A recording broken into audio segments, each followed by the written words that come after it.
Beberapa hari yang lalu aku bikin video cara memotong kue ukuran 18 cm menjadi ukuran 25 cm, kurang lebih segitulah ya teman-teman. Jadi ada pro dan kontra juga di video itu. Ada yang bertanya apakah bikin kue seperti itu atau memotong kue seperti itu tidak curang gitu ya. Jadi sebelum kue itu dipotong, aku udah minta izin duluan sama customernya. Aku sungguh nggak mengira, bahkan ada komentar-komentar yang masuk yang di luar dari dugaan aku teman-teman. Jadi bakal aku jawab di sini, sebab kalau aku jawab di sana takutnya nggak kebaca sama orang lain, nggak kebaca sama teman-teman yang lain. Alangkah baiknya aku jawab lewat video ini teman-teman. Kue itu sebelum aku potong, pertama udah aku kasih tahu dulu, udah aku minta izin dulu ke customernya. Jadi customernya itu setuju dan malahan senang sebab dia tidak ada penambahan harga gitu ya. Terus yang kedua, karena ukurannya bertambah, maka coklatnya pun bertambah teman-teman. Yang biasanya ukuran 18 cm sekarang jadi 25 cm. Jadi nambah coklat batangnya, tapi harganya tetap sama. Kalau ada yang nanya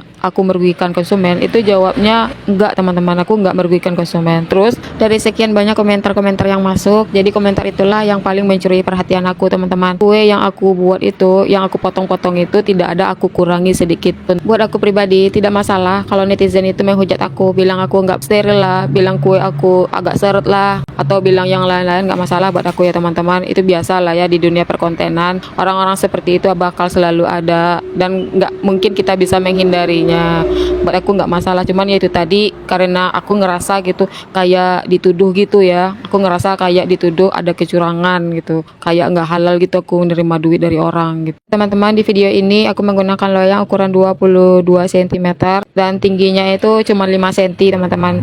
Ini mau aku potong bagi dua untuk brownies potong aku yang mau aku jual dengan harga 25.000.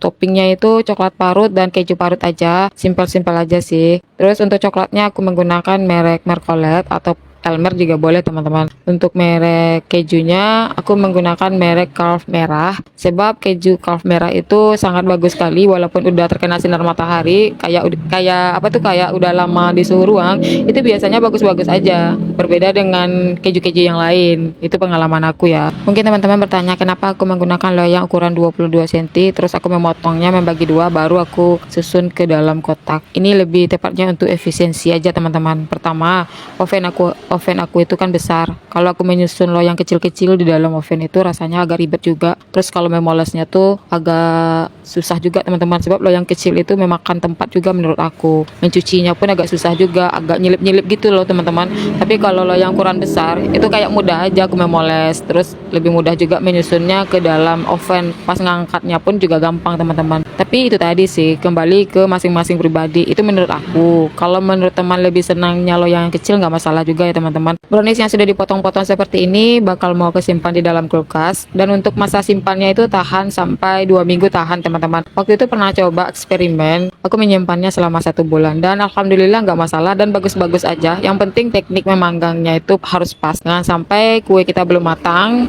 itu sudah dikeluarkan, itu bisa mengakibatkan kadar air di dalam adonannya belum hilang, terus udah kita keluarkan gitu ya, maka kue kita itu akan gampang berjamur teman-teman.